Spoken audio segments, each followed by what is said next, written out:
Bangladesh's elections mark a dramatic shift. Once led for decades by powerful women like Sheikh Hasina and Khaleda, the country now sees a sharp drop in female representation. Of nearly 2,000 candidates, just 78 are women, raising serious questions about gender balance in its democracy. Have a look at this report.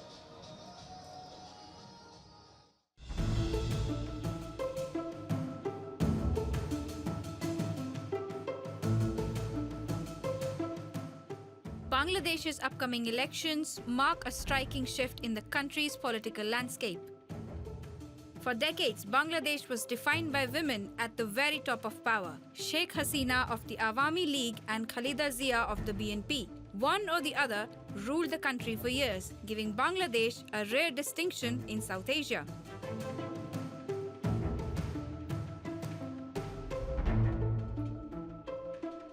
But within just 18 months, that era has ended. Sheikh Hasina was ousted from power, Khaleda Zia passed away, and the result is a visible vacuum of women in national politics. The numbers ahead of the general elections tell a worrying story. Out of 1,981 candidates, only 78 are women. That's just 3.93%, the lowest female participation Bangladesh has seen in years.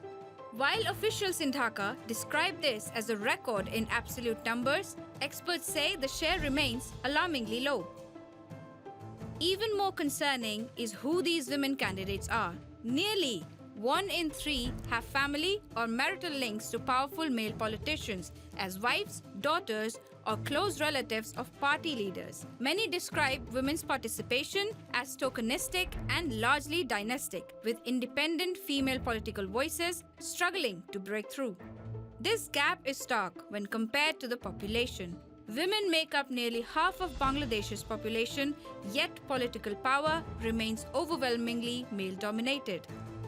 Of the 78 women candidates, 61 have been nominated by 30 political parties, while 17 are contesting as independents.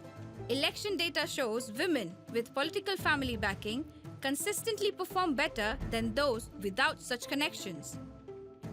All this despite the law. Bangladesh's representation of the people order mandates that political parties reserve 33% of their committee posts for women. Most parties have failed to comply, forcing the Election Commission to extend the deadline to 2030. The exclusion is even more visible at the party level. At least 30 political parties have fielded only male candidates in these elections, including Jamaat-e-Islami, Jatiya Party, and the Liberal Democratic Party. Jamaat leaders say women are free to choose whether to contest, citing their internal selection process. From being ruled by women to now barely seeing them on the ballot, Bangladesh's elections reflect a deep gender imbalance. The big question remains: can a democracy that once celebrated women at the top afford to push them to the margins?